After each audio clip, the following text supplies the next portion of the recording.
다 찾으신 줄 알고 우리 같이 읽도록 하겠습니다. 9절부터 13절입니다. 시작. 그들이 산에서 내려올 때에 예수께서 경고하시되 인자가 죽은 자 가운데에서 살아날 때까지는 본 것을 아무에게도 이르지 말라 하시니 그들이 이 말씀을 마음에 두며 서로 의문하되 무엇일까 하고 이에 예수께 묻자와 이르되 어찌하여 서기관들이 엘리야가 먼저 와야 하리라 하나이까 이르시되 엘리야가 과연 먼저 와서 모든 것을 회복하거니와 어찌 인자에 대하여 기록하기를 많은 고난을 받고 멸시를 당하리라 하였느냐. 그러나 내가 너희에게 이르노니 엘리야가 왔으되 기록된 바와 같이 사람들이 함부로 대우하였느니라 하시니라. 아멘. 우리는 마가복음서를 통하여서 이제 순환 당하실 예수님의 그 걸음을 함께 걸어가고 있습니다. 지난주에 함께 보셨던 말씀 가운데에는 우리가 잘 알고 있는 변화산의 기적에 대한 말씀을 증거하셨습니다. 그 가운데에 변화산을 보여주신 그 예수님과 함께 있던 제자 베드로와 야고보, 요한, 이 세 사람은 자기들이 무슨 말을 하는지도 알지 못하고 왜 예수님께서 이 일들을 말하는지도 잘 알지 못합니다. 오늘 코로나 시대를 살아가는 우리 삶의 모양 가운데에도 때로는 이해되지 않는 것들이 있습니다. 우리의 생각으로 이해되지 않는 것이지요.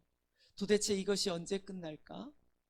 이 불편한 진실들이 언제나 해결되어질까? 우리는 그 모습 속에서 하나님 앞에 잠잠히 기도하며 나아가면서 하나님 언제 종식시켜 주실 겁니까?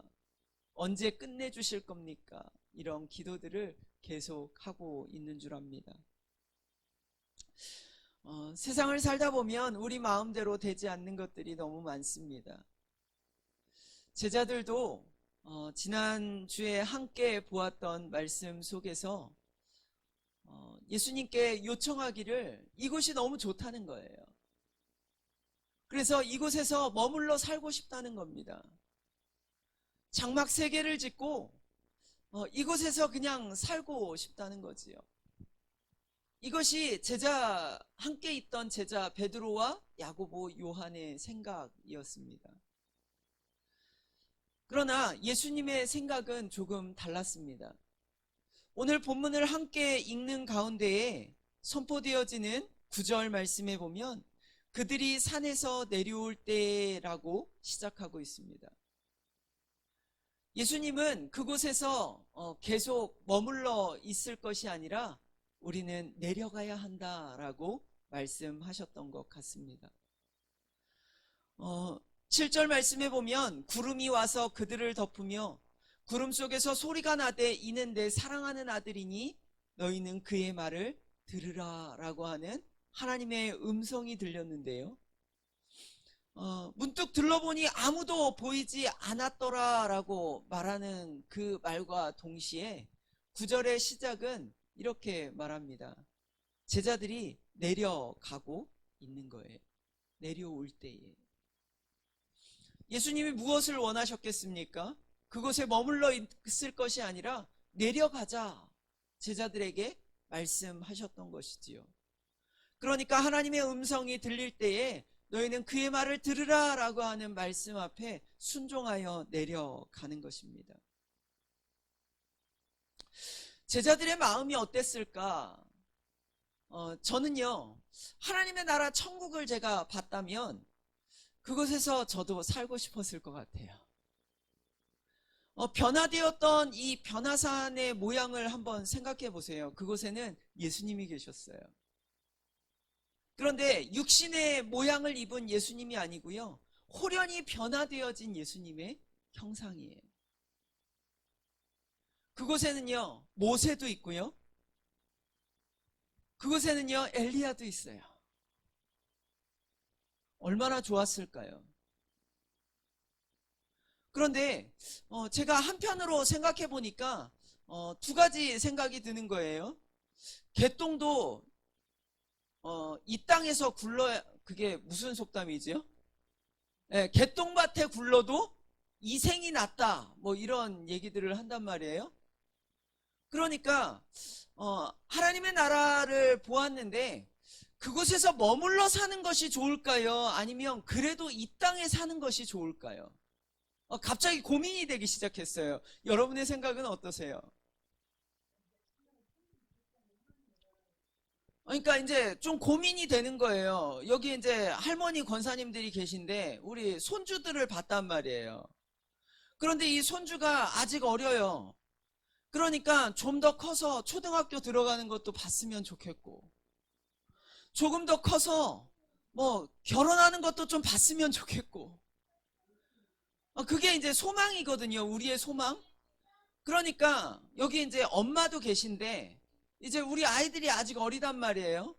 이 아이들이 좀 커서 결혼도 하고 자식 낳는 것도 보고 싶고, 우리의 소망은 이 땅 가운데서 우리 자식들이 좀 자라고 크고 하는 것도 사실 보고 싶은 것이 우리의 한편에 있는 마음 아닙니까? 이것이 이 생에 속한 우리가 살아가는 삶의 모양이고요. 또 한 가지 모양은 지금 베드로, 야고보, 요한이 보았던 변화산에서 경험했던 하나님 나라, 홀연히 변화되어진 예수님의 형상, 이것을 보는 것이지요. 여러분, 무엇을 택하시겠습니까? 천국 가겠습니까? 이 땅에 머무시겠습니까? 고민되더라고요.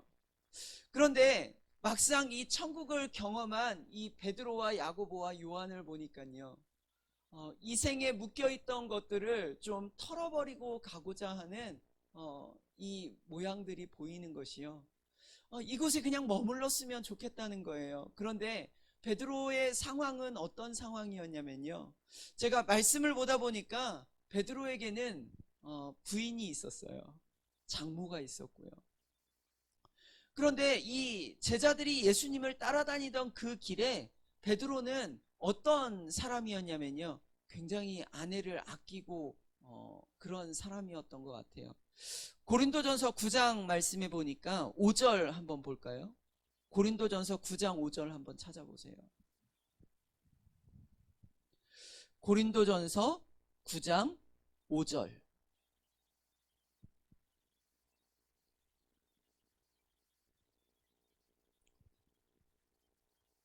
찾으셨으면 한번 읽어볼게요.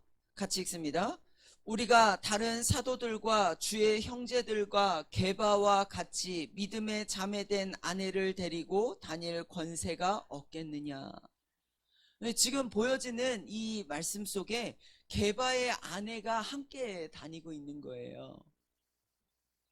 그런데 다른 제자들도 함께 다닐 권리가 없겠냐 라고 얘기하는데 같이 다녀요, 안 다녀요? 안 다녀요. 그런데 누구는 데리고 다니냐면요, 게바, 베드로. 베드로는요, 그의 아내를 데리고 다녀요. 그러니까 지금 말씀 안에서 보는 이 베드로는요, 손에 열병이 들었던 장모 있었던 거 아시지요? 아내도 있었거든요. 그에게 아내가 있었다, 장모가 있었다 얘기는 하는데 자식이 있었는지는 성경에 기록하지 않지만 아내도 있고 장모도 있고 그러면 자식도 혹시 있지 않았을까라는 생각도 해봐요. 근데 그것이 중요한 것이 아니라 오늘 변화산에 머물러 있는 이 베드로가 당장 이 변화산에서 고백하는 것은 뭐냐면요, 아내 안중에 없어요. 이것에 머물렀으면 좋겠다는 거예요. 포기하고 싶은 겁니다.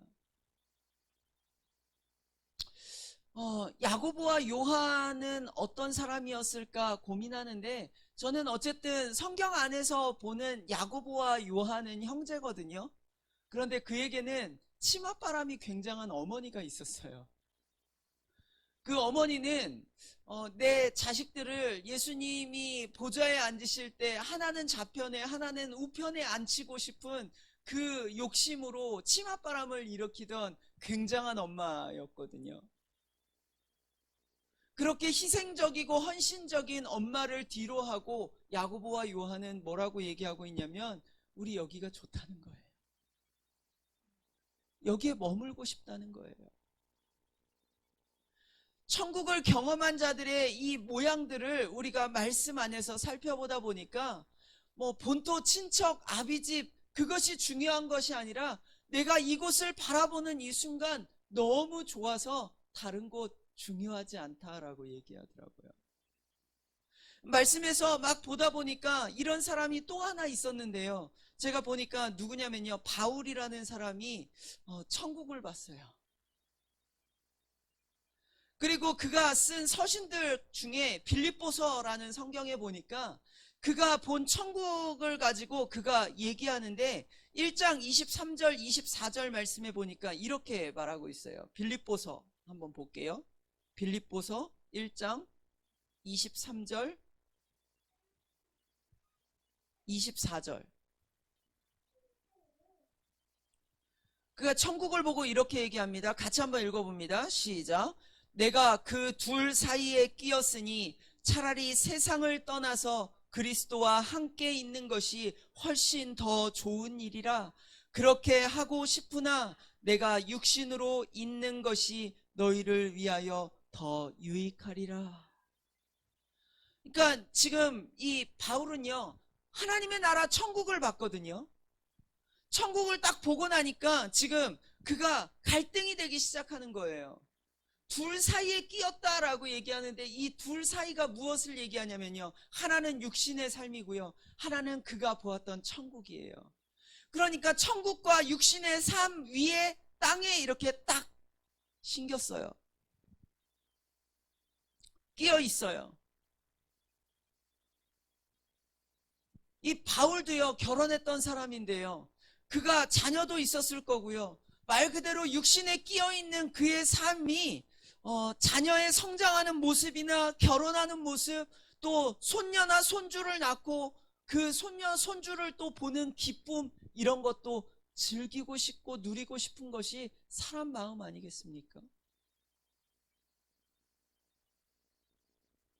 그런데 이 바울이 이야기하기를 둘 사이에 끼어 있는데 스스로 그리스도와 함께 있는 것이 훨씬 더 좋은 것이라 라고 고백해요. 그런데 24절에 보니까 내가 육신으로 있는 것이 너희를 위하여 더 유익하다라고 말하고 있어요. 오늘 바울은요, 천국 하나님의 나라와 이 땅의 육신의 삶 사이에 끼어 있는 그 상황을 살고 있지만 자기 생각대로라면 천국이 너무 좋다는 거예요. 그런데 그 천국을 생각하고 그냥 있을 수 없는 것은 이 땅 가운데 내가 감당해야 할 사명. 오늘 이 땅 가운데 하나님이 너희에게 부탁하신 귀한 일. 그것을 위해서는 내가 이 땅에서 아직 해야 할 일들이 남아있다라고 하는 것을 이야기하고 있는 것이지요. 고린도후서 12장 3절 말씀해 보니까 이렇게 기록하고 있습니다. 내가 이런 사람을 아노니 그가 몸 안에 있었는지 몸 밖에 있었는지 나는 모르거니와 하나님은 아시느니라. 그가 낙원으로 이끌려가서 말로 표현할 수 없는 말을 들었으니 사람이 가히 이르지 못할 말이로다. 낙원을 본 거예요, 바울이. 얼마나 좋았으면 이 좋은 천국, 내가 그냥 생각해 보니까 다른 거 다 내려놓고 하나님과 함께 있었으면 좋겠다라고 얘기할까요?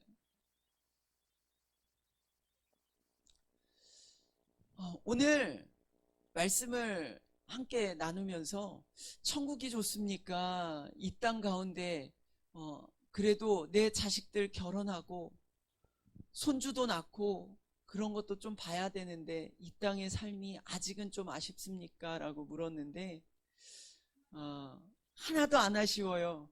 나는 그래도 천국 갈랍니다. 천국을 소망하는 자들의 삶의 모양이지요. 성경 안에서 보니까요, 천국을 본 사람들 누구나 하나같이 선택하는 것이 천국이더라고요. 우리가 생각하는 천국은 황금 보석 길을 지나 아름다운 금은 보화로 지어진 천국을 생각합니다.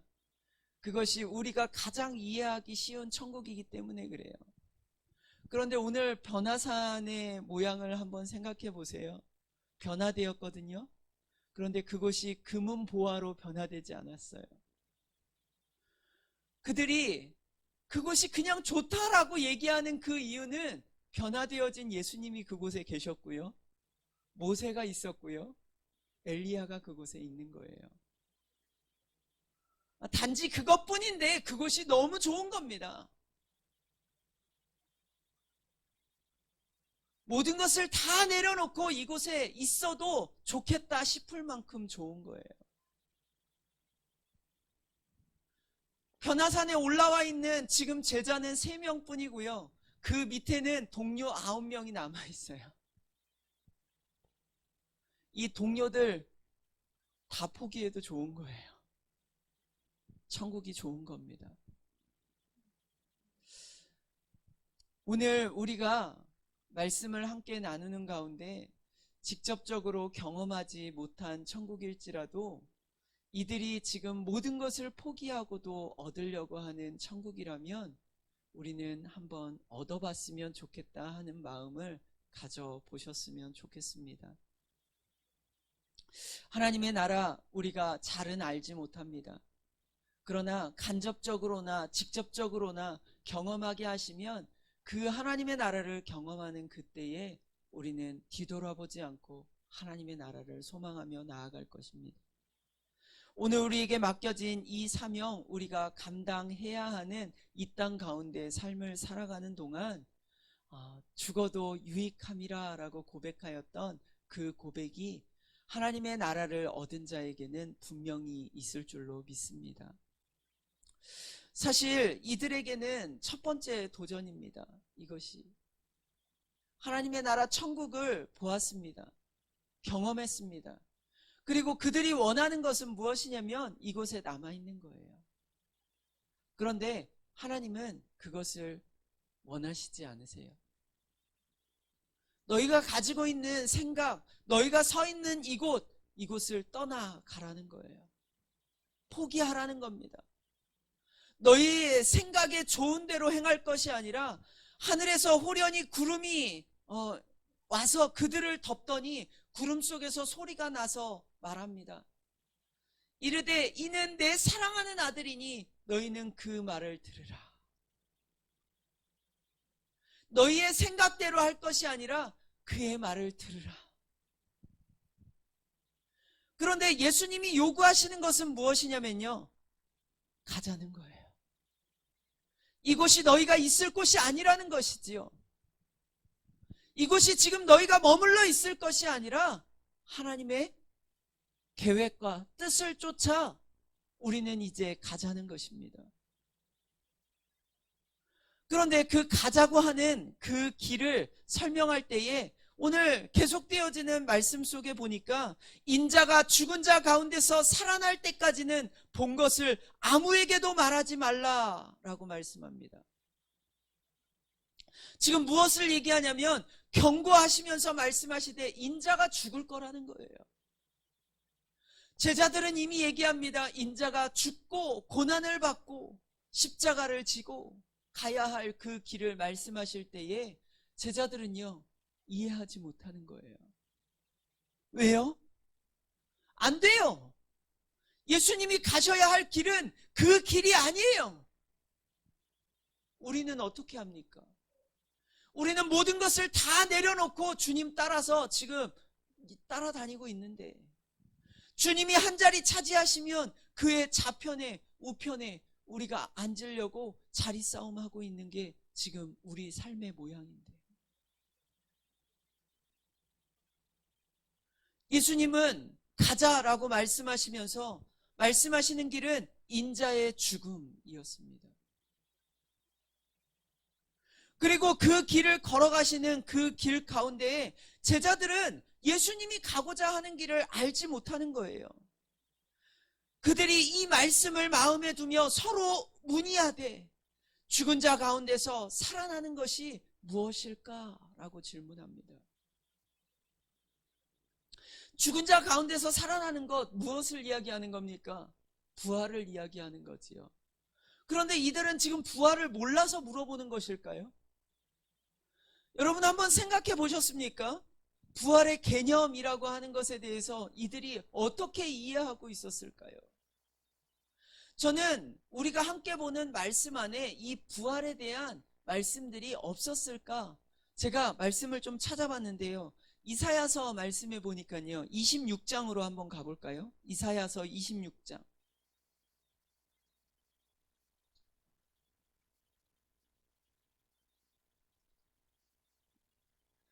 이사야서 26장 19절 한번 볼게요. 19절.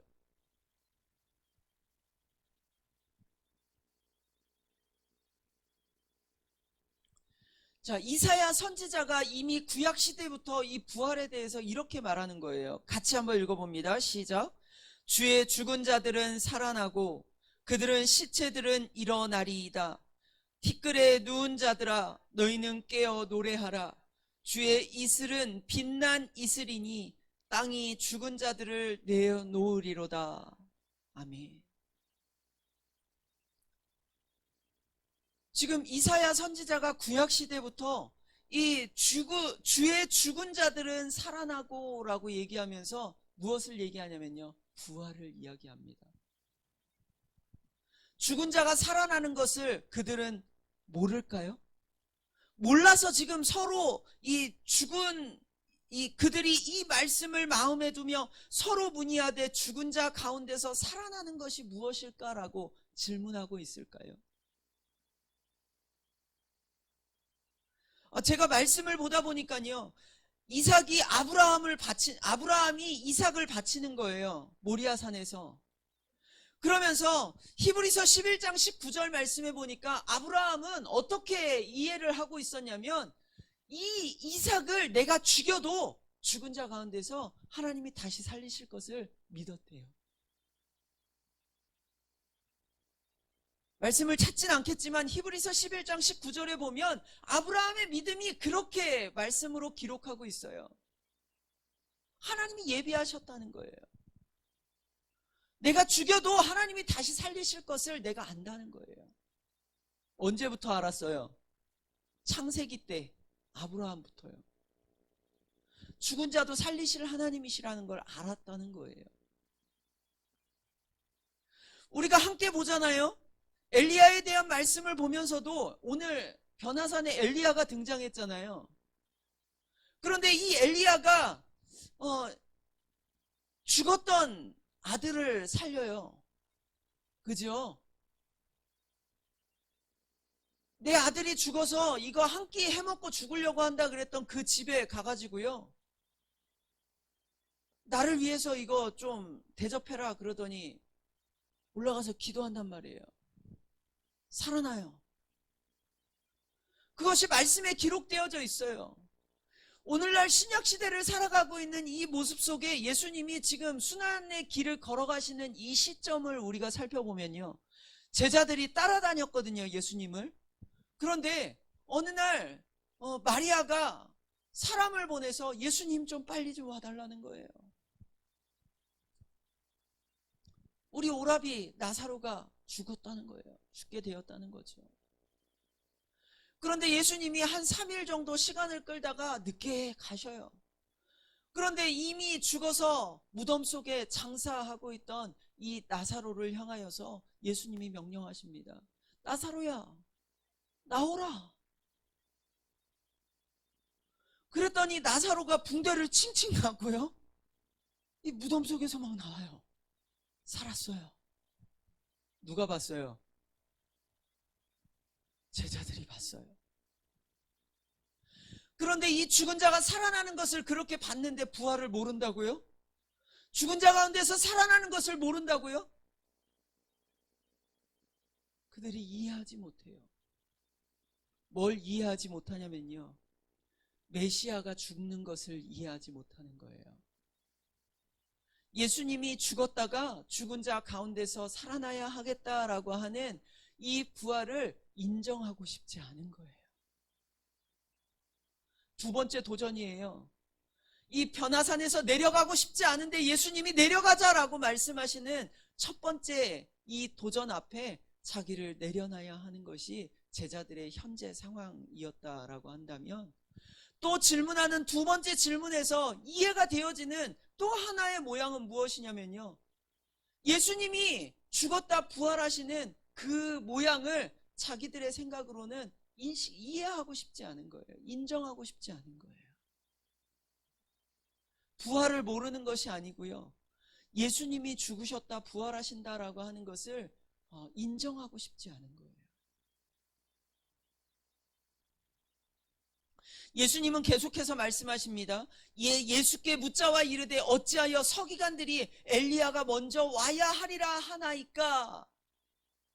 이르되 예수님이 말씀하십니다. 엘리야가 과연 먼저 와서 모든 것을 회복시키거니와 어찌 인자에 대하여 기록하기를 많은 고난을 받고 멸시를 당하리라 하였느냐? 그러나 내가 너희에게 이르노니 엘리야가 왔으되 기록된 바와 같이 사람들이 함부로 대우하였느니라 라고 말씀합니다. 지금 말하는 엘리야는 지난주에 제가 성경을 찾아가면서 말라기서에서 예언되어졌던 예언을 통해서 요한복음에 기록되어졌던 이 엘리야 누구라고 기록합니까? 세례 요한이라고 기록합니다. 그런데 그 세례 요한을 향하여서 오늘 예수님 뭐라고 말씀하시냐면, 내가 너희에게 이르노니 엘리야가 왔으되 기록된 바와 같이 이 사람들이 함부로 대우하였느니라 라고 말씀합니다. 세례 요한이 어떤 취급을 받았는지 아시지요? 어떤 대우를 받았는지 아시지요? 예수님이 걸어가고자 하시는 그 길이 순환이고 고난인 거 오늘 말씀을 통하여서 또 말씀하고 있는 거 아시겠지요? 제자들을 향하여 예수님이 계속 말씀하시고자 하는 것은 무엇이냐면, 너희가 걸어가는 길에 부활과 영광은 있으나 너희가 그 영광을 따라 걸어갈 것이 아니라 지금 걸어가는 이 길은 고난의 길이다 라고 말씀하고 계세요.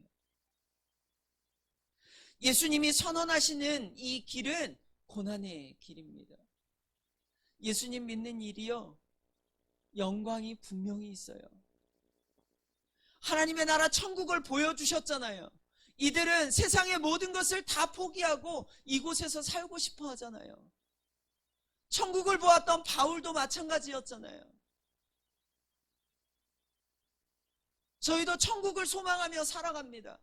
그런데 오늘날 이 땅을 살아가는 우리 삶의 모양이 이 땅을 살아가는 것이 쉽지 않은 삶의 모양으로 살아가요. 갖가지 질병들이 우리를 괴롭게 하고요, 어깨 좀 아픈 것이 뭐 얼마나 그렇게 대단하다고, 이 어깨 아프니까요 죽겠어요. 권사님이 무릎 아프고 허리 아프고 죽겠다라고 말할 때요, 제가 공감한다니까요. 그런데 어떻게 해드릴 수가 없어요. 기도해드리는 거 말고는. 하나님 고쳐주세요. 하나님 고치시면 고치시겠지요. 이 땅을 살아가는 것이 굉장히 고난이에요. 코로나라고 하는 것이 뭐 1단계로 낮췄는데요, 이게 1단계인지 2단계인지 뭐 날마다 늘어나요. 확진자 수는.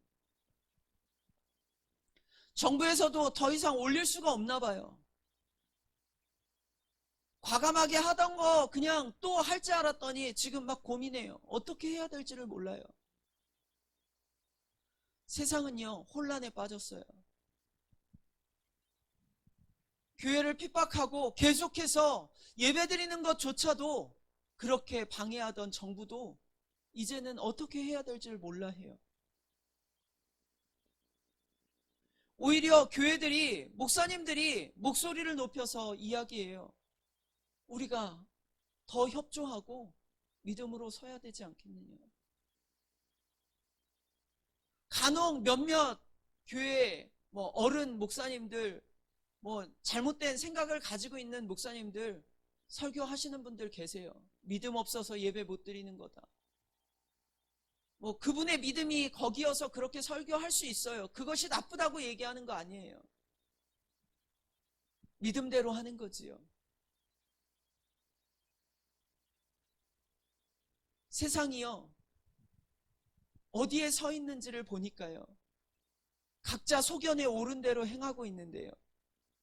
내가 서 있어야 할 자리가 변화산인지 이 땅인지, 하나님이 요구하시는 것이 무엇인지, 내가 원하는 것이 무엇인지 알지 못해요. 오늘 우리가 기도하는 것이 무엇인지 알지 못하는 중에 하나님 앞에 따발총을 쏴대듯이 하나님 이거 주세요, 하나님 저거 주세요, 이렇게 해주세요, 이렇게 해주세요. 그러다가 하나님 아셨지요? 그리고 돌아가요. 그것이 기도래요. 하나님은요, 하나님이 말할 틈도 없어요. 하나님의 생각을 우리는 듣고 따라가야 하는 것이, 오늘 우리를 향하여서 하늘에 빽빽한 구름이 나타나더니 그 구름 가운데에 이는 내가 사랑하는 아들이니 너희는 그 말을 들으라 라고 말씀하시는 하나님의 말씀 앞에 하나님이 이곳에 있기를 원하시는지, 내려가기를 원하시는지, 이 땅 가운데서 우리가 무엇을 하기를 원하시는지 들어볼 마음이 없지는 않은지 생각해봐요.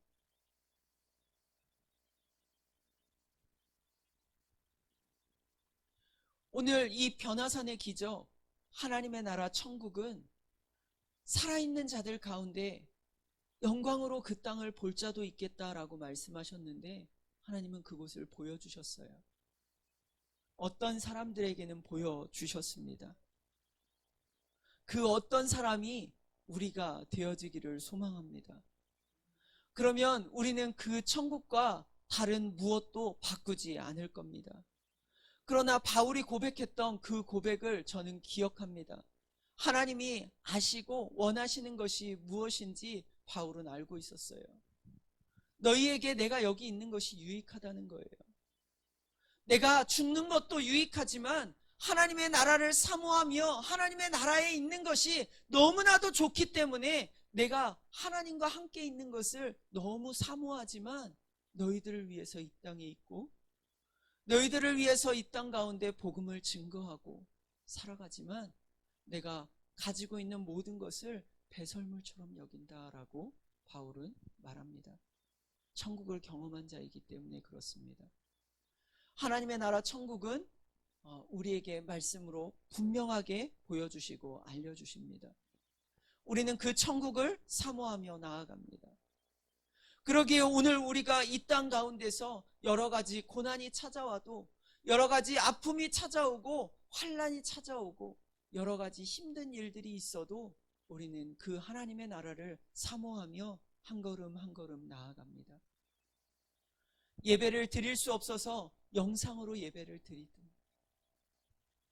기회가 되면 어떻게든 하나님의 성전을 향하여 올라와 예배를 드리든, 내가 어느 곳에 있든 하나님과 함께 있기에 우리가 있는 그곳이 하나님의 나라이고 하나님의 나라를 사모하며 한 걸음 한 걸음 나아가는 하나님의 성도가 되어집니다. 오늘 우리는 우리가 가진 생각을 앞세워서 모르는 척하지 않았으면 좋겠습니다. 내가 서 있어야 하는 자리는 어디인가? 내가 서서 걸어가야 할 그 곳은 어디인가? 하나님은 우리에게 분명히 알게 하실 줄로 믿습니다.